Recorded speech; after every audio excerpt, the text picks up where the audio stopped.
Paano kung ang sakit na dumapo sa iyong kaanak hindi pangkaraniwan at walang abot kamay na lunas? Nalulungkot mo. At pangalayan pag-asa. Kasi kahit ganun sa po tayo, may kakayaan po tayong gawin na hindi pa kaya ng iba. Hanggang saan ang kayang tiisin mapagaan lang ang nararamdamang sakit ng mahal sa buhay?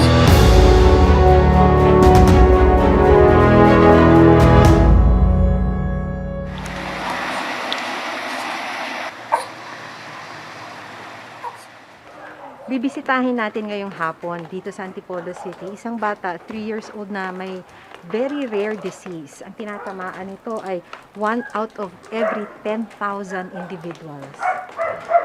Magandang hapon po!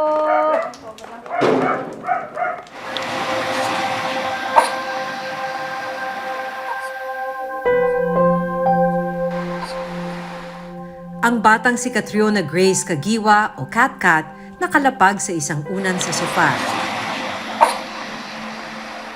Dito siya binabantayan ng kanyang ina na si Cindy.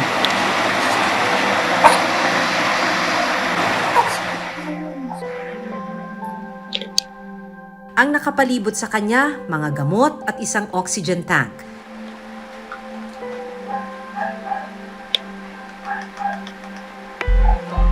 Ni minsan, hindi pa nararanasang uminom ni Kat ng gatas mula sa tsupon o kumain gamit ang bibig. Ang kanyang pagkain kasi dinaraan sa kanyang ilong kasabay ng ibang mga gamot na kailangan niyang inumin. Ganyan na po siya, yun na yung pinakadede niya.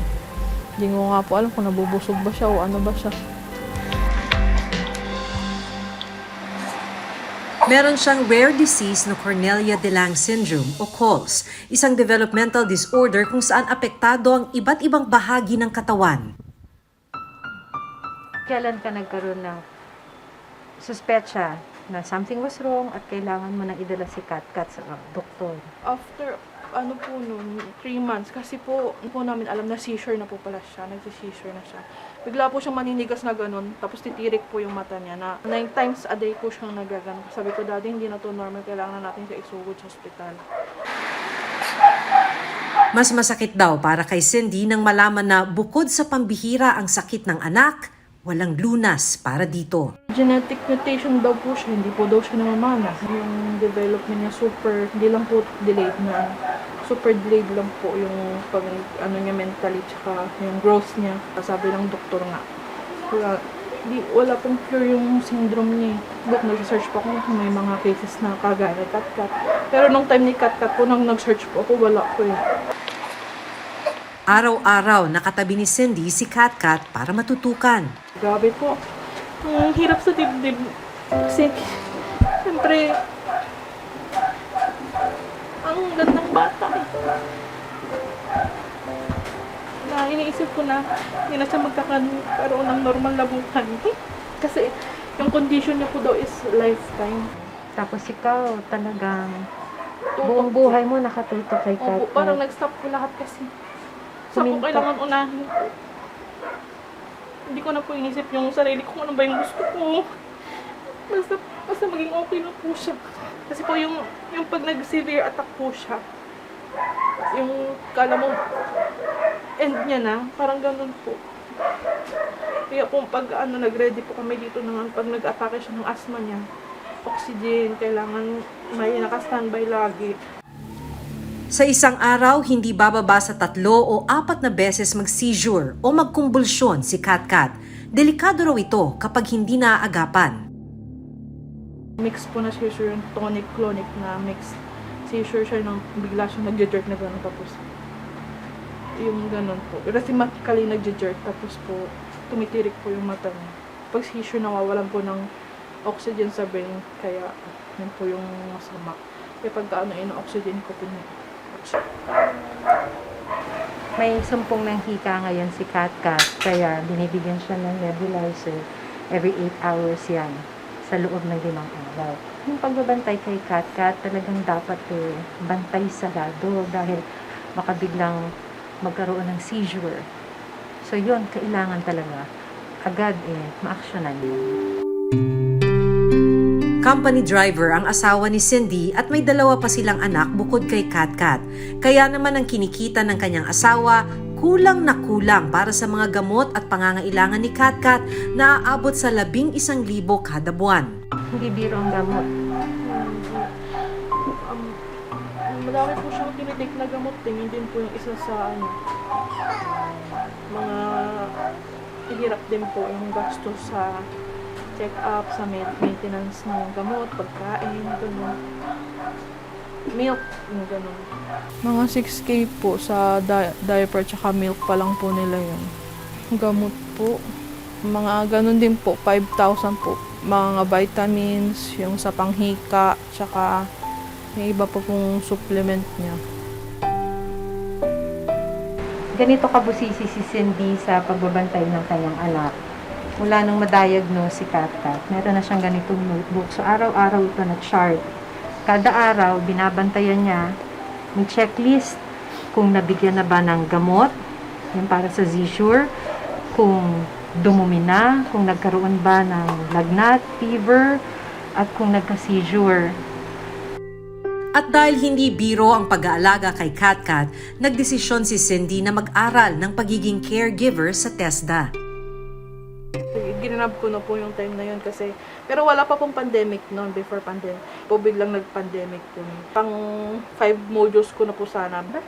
Ba't ginusto mo na mag-caregiver? Para po magkaroon din ng, syempre, ng knowledge po kahit paano, kung anong pwedeng first aid ko magawa para kay Katkat. May takot ka doon, ano? Yung lifespan. Opo, doon po talaga ako nagano kasi sabi ko, bakit Lord, binigay niyo yung hinihiling ko pero kumbaga hinahanda ko yung sarili ko pero hindi pa rin ready. Hindi ako kailanman magiging ready para i-let ko si Katkat.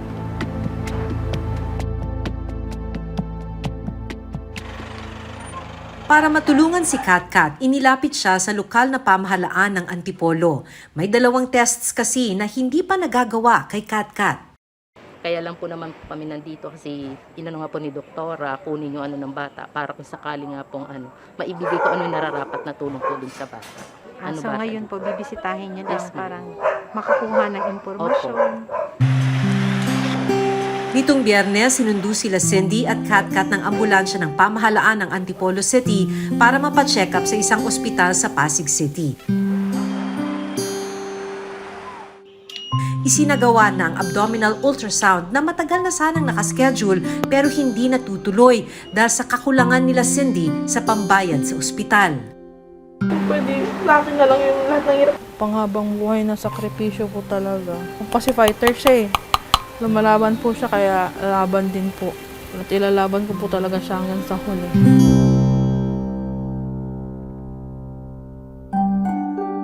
Ang 24 na taong gulang na si Colleen, 14 na taon nang nilalabanan ng isang rare disease. Pero kailanman, hindi raw ito naging dahilan para panghinaan siya ng loob at mawalan ng pag-asa. 12 years old si Colleen nang ma-diagnose na may scleroderma. Isa itong sakit kung saan kumakapal at naninigas ang balat ng pasyente. It was pretty normal. But the only time na nag-trigger siya is na-dengue ako 4 times. And nung 4th time, super baba nung platelet ko. Tapos, nasalinan ako ng dugo. And after ako salinan ng dugo, naging parang kamatis po yung katawan ko. Na bloated, na namumula. So, nagpa-check na po kami sa dermatologist. And then, they referred us to a rheumatologist. And then, that's when we, one thing led to another. And then, na-diagnose po ako ng scleroderma. Dahil bata pa, nahirapan daw si Colleen na tanggapin ang kanyang sitwasyon noon. Natakot ako ng sobra. To the point na ilang years akong in denial na may sakit ako. Nahihirapan din ako kasi syempre, in-emphasize sa akin na scleroderma is a rare disorder.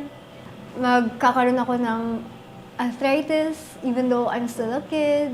So I was initially in denial and very scared. Katulad nga ng ibang rare disease, wala pang lunas sa sakit na ito.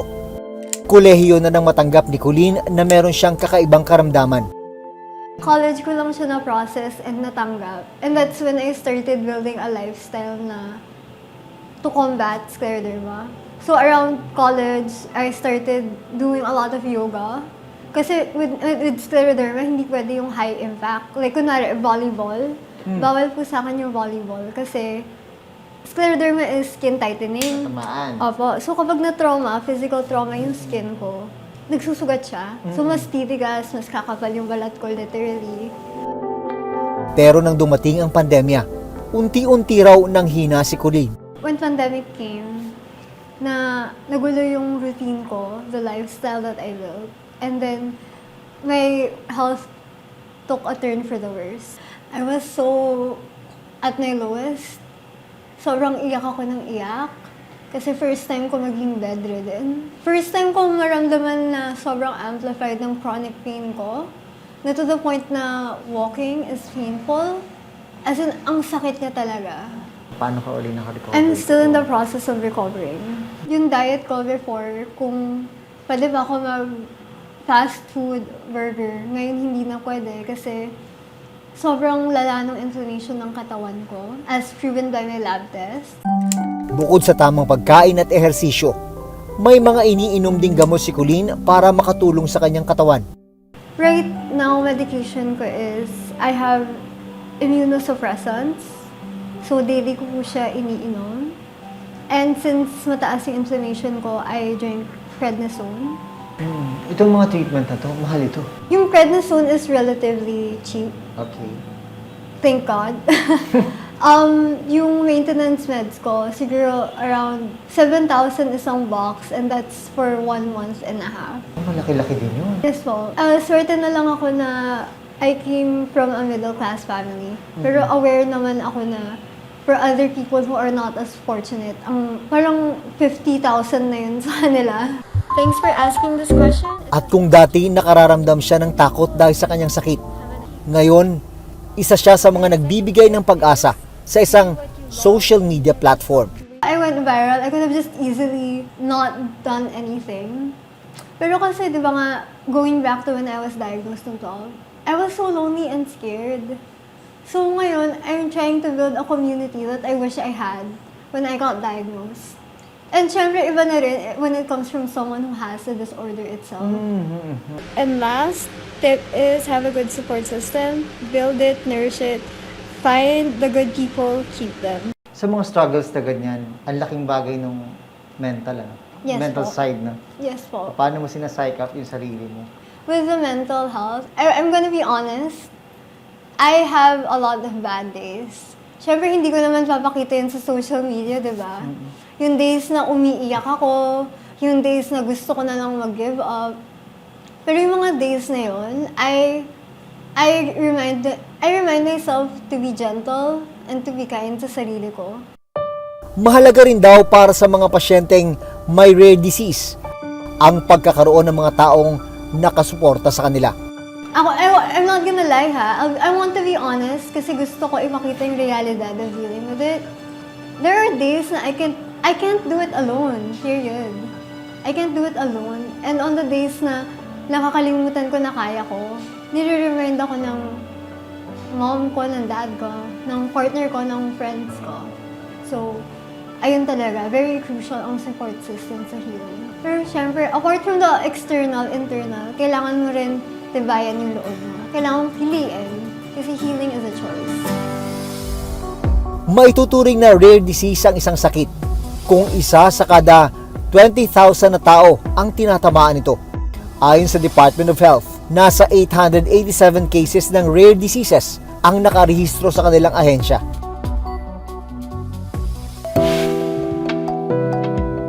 Mayabang na inilatag ng agilaan. Malapag niyang pagkaksak. Sa tinis ng boses, liit ng katawan at kilos, tila 10 taong gulang pa lang si Justin. Pero si Justin, 24 na taong gulang na. Pero bakit nga ba tila tumigil sa paglaki si Justin? Dati, nakagagawa pa ng gawaing bahay si Justin.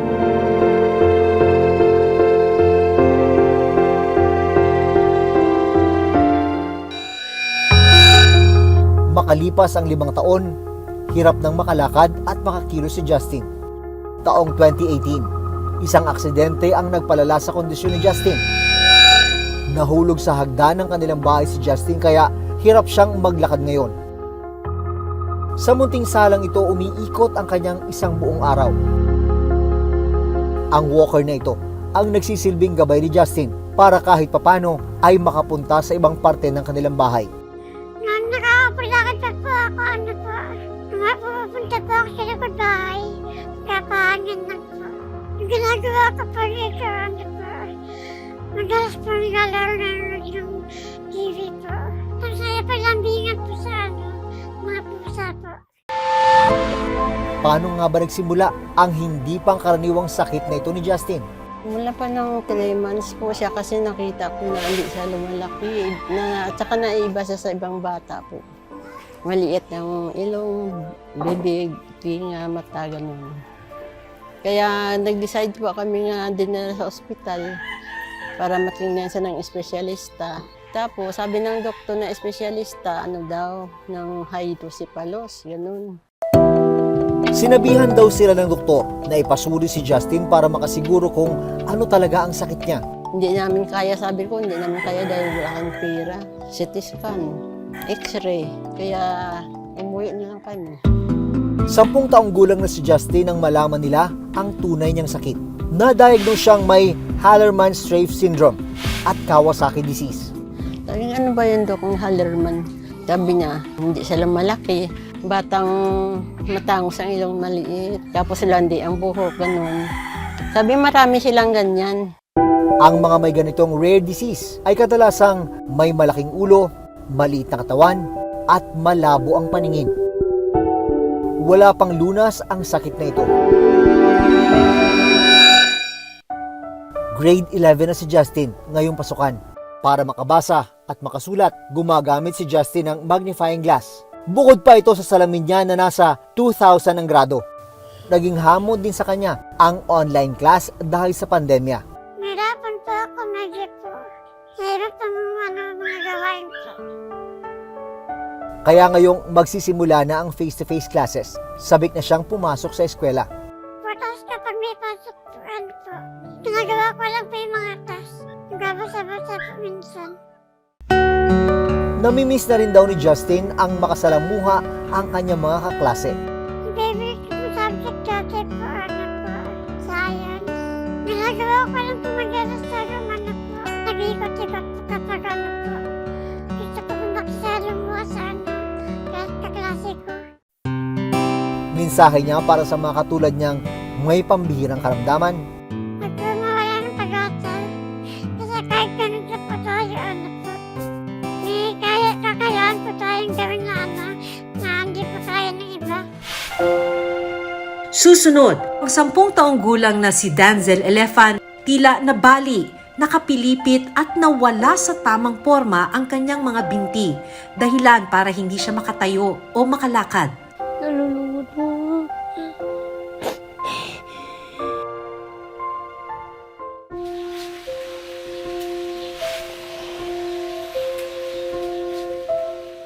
Tanghaling tapat, ilang bata ang naglalaro sa lansangan sa bayang ito sa Iloilo City. Pero ang 10 taong gulang na si Danzel Elefan ni minsan hindi ito naranasan. Tila nabali, nakapilipit at nawala sa tamang forma ang kanyang mga binti, dahilan para hindi siya makatayo o makalakad. Okay lang po kasi hindi naman ako makakaalis dito. Ano nga ba ang dahilan ng sakit ni Danzel?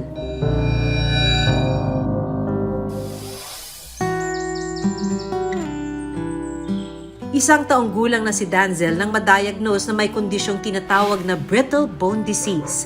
Isang rare disease na nagdudulot ng mabilis na pagkabali ng mga buto sa katawan. Isa sa bawat 20,000 tao ang nagkakaroon nito. Nung dinala namin siya sa Manila sa orthopedic, may doon siya ang bone disease.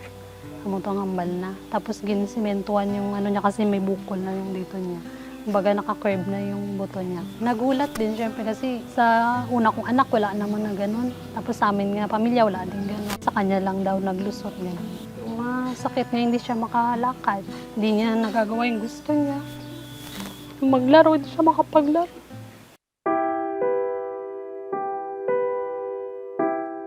Simula noon, sa isang kawayang papag na lang naglalagi si Danzel. Ang ginabutangan naman, sir, kay galabot, bala siya sa dalom. Tiba si bala mahulog. For safety niya man na. Si Flor de Liza ang nag-aalaga kay Danzel at dalawa nitong kapatid. Pero mas tutok daw siya kay Danzel dahil anumang oras, pwede itong mahulog at mabalian ng buto. Yung nakakabahan, syempre. Nervyos, tapos malungkot. Hindi mo maano yung anak mo nga, ganyan yung nararanasan niya. Pagkatapos pakainin, bibit-bitin ni Flor de Liza ang anak para paliguan.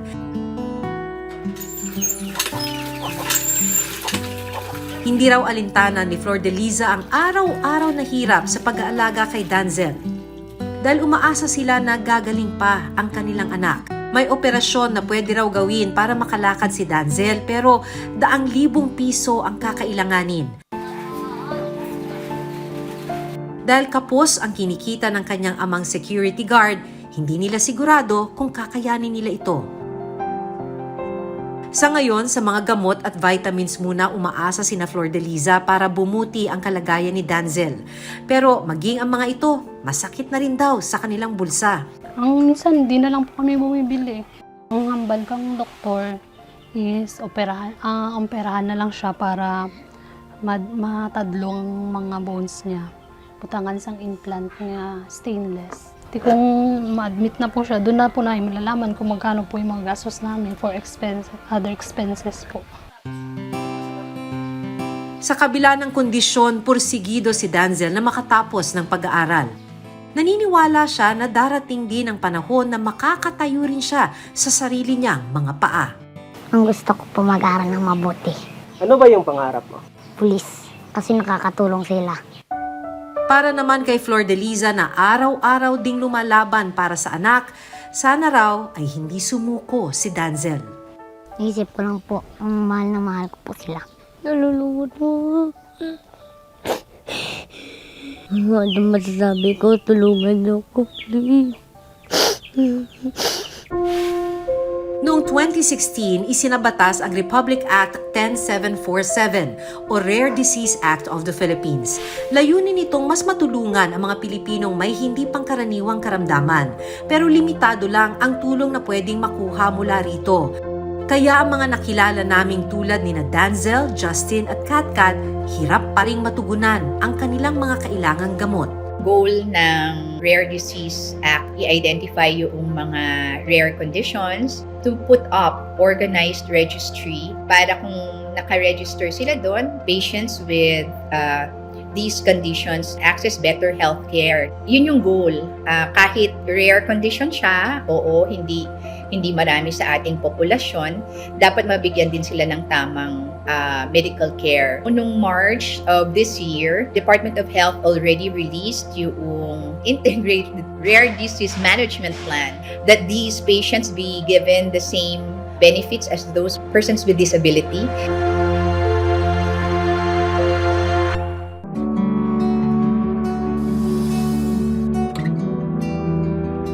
Hindi man matanaw pa sa ngayon ang mga lunas sa mga kondisyon ni Danzel, Justin, Colleen at Katkat.